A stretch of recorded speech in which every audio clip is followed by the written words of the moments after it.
What's going on, everybody? I hope y'all had a beautiful Thanksgiving. Kicked it with your family. Ate good, drank good.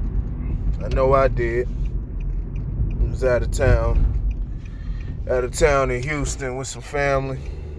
That's exactly what we did. Hit up restaurants and everything. I gotta work a lot of this off. Already trying to lose weight. I probably gained about 10 pounds while I was down there. But nonetheless, you see the title, see what it is. There's a lot of different spectacles going on television for entertainment over this weekend, which definitely helped, especially for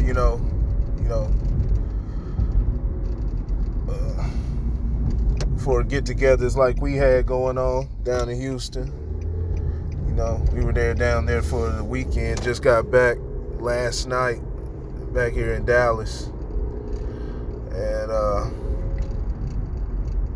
so we had a lot to watch. From the football games on, the football games on what was that, Thursday on Thanksgiving Day. Some bad teams, but at least with the Washington and Dallas one, that had playoff implications due to the futility of the division. The number one seeds up there at 4-7 in that division. So that was fun, watching the Cowboys take a beat down.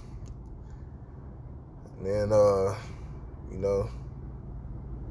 of course, yesterday, all the football games, NFL Sunday, so, we sat back and watched all of those, and that was sad. I had to watch my Raiders go down like that to the Falcons. This shows you that they ain't ready. They're not ready yet, but, I've never been a delusional fan. But I want to rewind back to Saturday. Saturday is where it all went down. The highly anticipated Mike Tyson, Roy Jones Jr. exhibition that everybody's been talking about. Now, I thought they had been talking about it all, for the better part of the year. I thought it was supposed to take place in September. Never happened then. From what I remember, now y'all tell me if I'm wrong, but it looks like it was pushed all the way back to, this past weekend of, Thanksgiving, which is perfect, which worked out, especially, for the get-together and everything. It worked out. So, yeah, it was highly anticipated, man. Everybody wants to see, two great fighters, but namely, I think most people were there primarily to see Mike Tyson. We haven't seen Mike in, how long has it been, man? Over 15 years. He's an icon, sports icon. So everybody was tuned in to that. Now, we were looking, me and the fam were looking at, the rules and the undercard and what the fight was going to entail. And, we already started having red flags when we when we saw that the fight was no KOs were allowed. No KOs were allowed, and they were only doing 2 minutes per round. Whereas in all the other fights, they were doing 3 minutes. So they were putting handicaps on this fight. You're talking about two men over 50 years old, which is understandable, but, I think a lot of people wanted to see, expected and wanted to see a Tyson knockout. They were saying this for the longest, Roy's going to get killed in that ring, which, we don't wish upon anybody, but I think it's more figuratively speaking. They said Roy's gonna get killed in that ring. But there was these handicaps, and when you watch the fight, it was definitely handicapped. It was just, it is what it was. It was an exhibition. It was a spectacle, entertainment. They had a bunch of artists performing, probably more music than it was actual boxing on the event. Then you had Snoop Dogg as commentator, which was absolutely hilarious.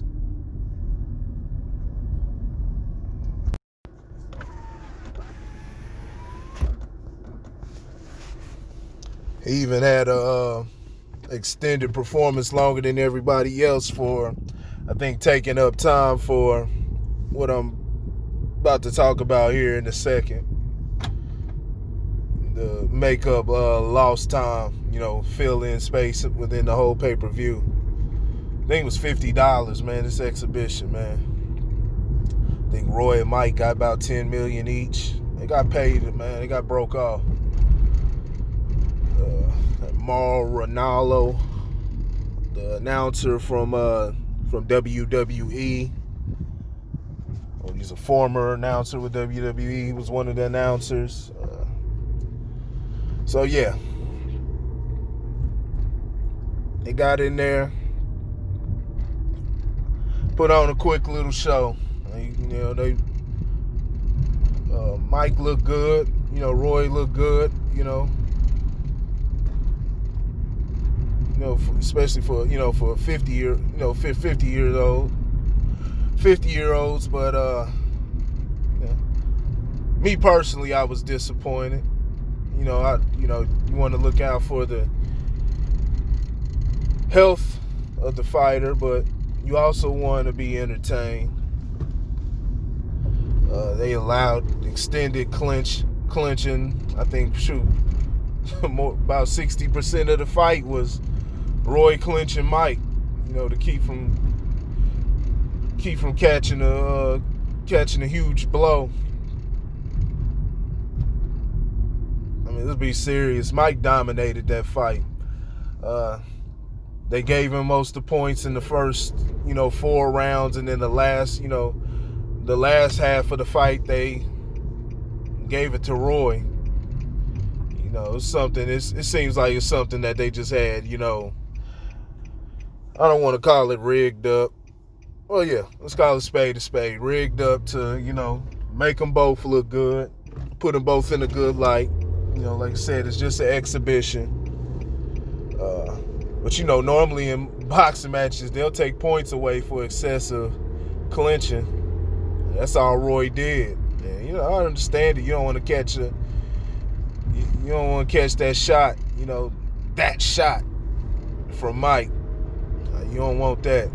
Be laid flat out on your ass, especially at 51 years old. That's how Roy was fighting.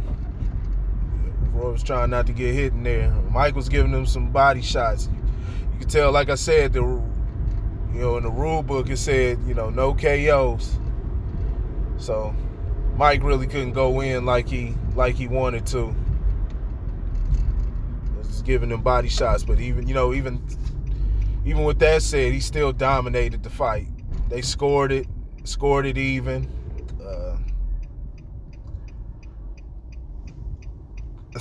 I think Christy Martin's probably the only one that scored it the right way. Those other judges were complete jokes. But they called the fight a tie. Like I said, they were there to protect the names of the fighters. Just put on a quick exhibition, put them in a good light. But Mike dominated the fight. Most of his punches, I think a higher percentage of his punches connected, and he outpunched Roy by about 30. Yeah, by 30. 67 landed to Roy's 37. So you tell me. And anybody saying Roy won that fight or it was a tie, please explain. Let me know how.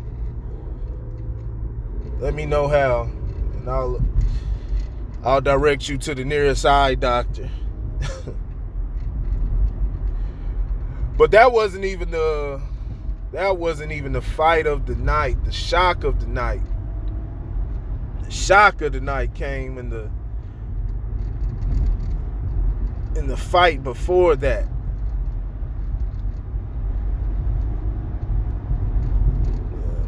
Jake Paul versus Nate Robinson. Jake Paul, YouTuber, popular YouTuber. I've seen his name around. I don't know anything about his content. No, he's highly popular. Has over 20 million subscribers on his page. And then you got Nate Robinson, former NBA star. 5'9", and won the dunk contest 2 or 3 times. To jump out the gym, outside of Spud Webb, you've never seen anything like it. Never seen anything like it, man. Just highly athletic. Highly athletic. So you're wondering where this is gonna go. Wondering how this fight was gonna go. A YouTuber versus a former NBA player. Most people would think the NBA player will dominate. And then let's just clear the room. You talking about a white guy versus a black guy. Let's just clear all the, we ain't got to cover, or we ain't got to cover up or put sugar on anything. Let's keep it all straight up. White guy versus black guy. So what a lot of people are thinking. But, I thought it was, I thought it had to be something to this Jake Paul guy. I saw a couple of his highlights. I was like, man, he's got some hands on him. Then he was favored in the fight. So I thought that was interesting. And he definitely showed why when the fight started. Man, he was throwing some blows, and Nate Robinson was, you can tell Jake Paul had some boxing training, but Nate Robinson, he looked like straight street fighting. If it was a street fight, I'd still give it to Nate Robinson. Getting up in there, be able to, get on the inside and slam him down how you want to, and then whoop his ass while he's on the ground or something. But just straight boxing technique, it was awful. It was a hell of a sight. Nate Robinson rushing in like he's in a street fight over and over again, just rushing him. That's a good way to end up on your face. And that's exactly what happened. So the first one, Jake Paul accidentally hit Nate Robinson in the back of the head. Nate hit the canvas. And, he was saying he was hitting the back of the head. Let that one slide. But then, second one, he caught Nate. Nate looked like that episode of Martin. He was in the ropes. He didn't know where he's at. It's going in the second round. The first one was in the first round. And so all this took place in the second round. And then, about 10 seconds after that, Nate got up, tried to continue the fight, and rushed in again. And Jake Paul closed the curtains on little Nate Robinson. Slumped him.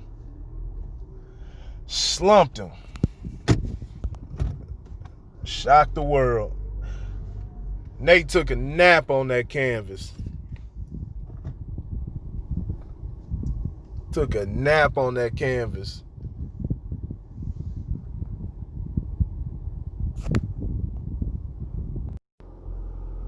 Flat on his face, with his hands to his side, sleep, out cold.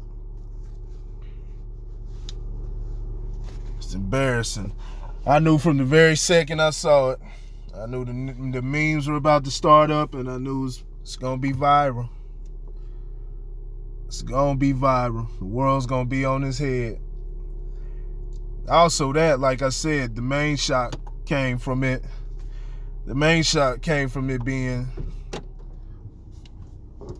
a white guy, a white YouTuber at that. And I got enough nuance to know better than that, but just as far as the perception of the public, you're talking about a white YouTuber versus a black NBA player. It adds even more shot to the whole situation for the general public.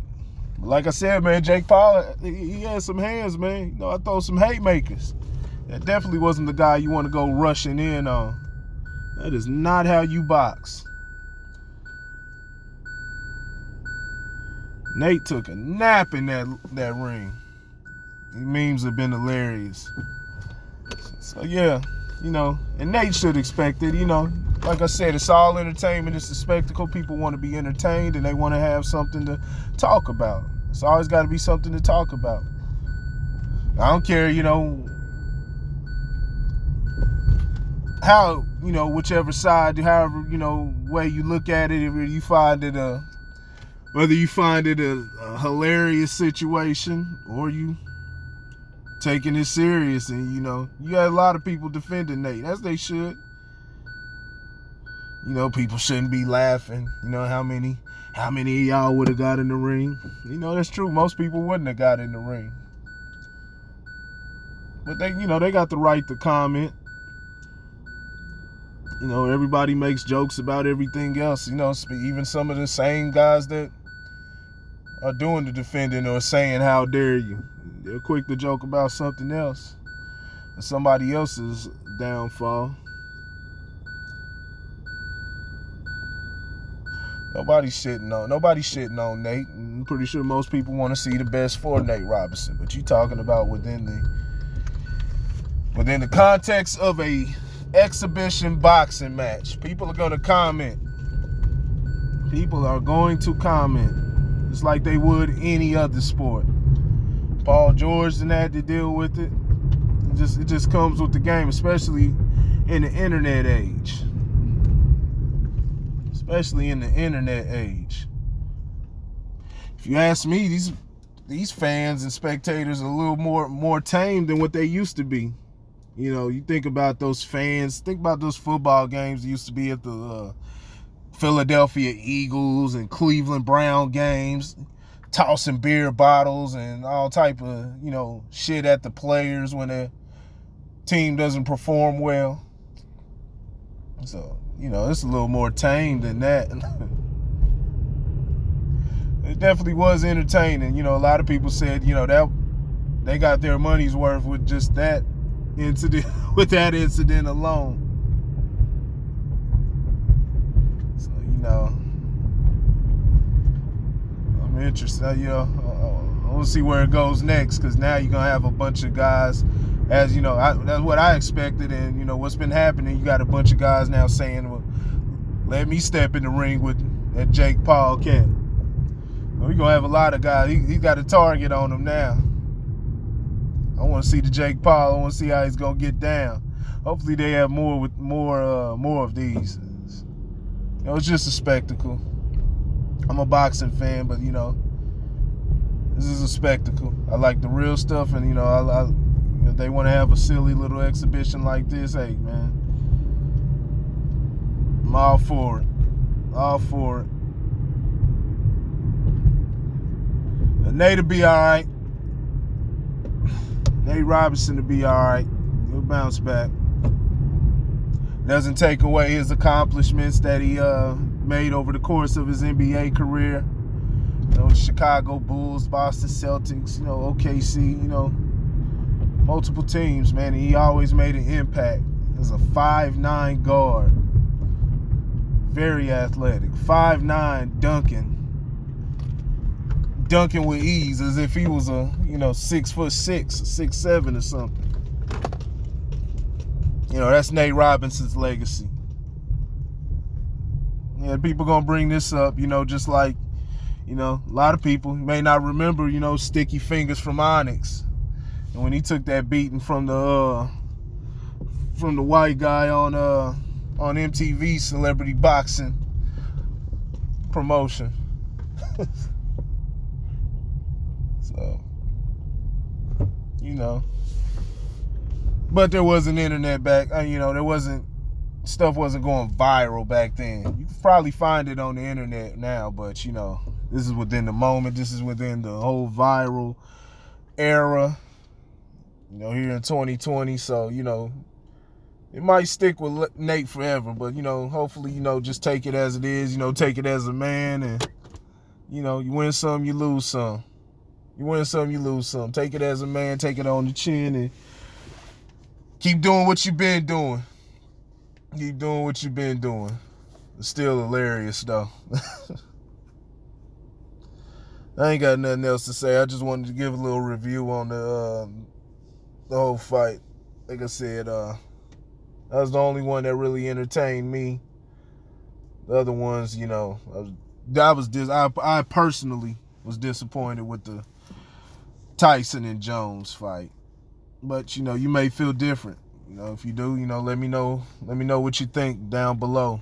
Let me know what you think about the whole fight card, the undercard, Badu Jack, who's Mayweather's fighter. He had a fight before the Nate Robinson fight, Let me know what you think about, the whole card as a whole, and do you think they should do more of these? Or you think it should just stop with that? It's a whole big circus. You think they should stop where it's at? Don't do that shit again. I know. Let me know below. Till then, I will holler at y'all later, and I'll have more content. Till then, peace.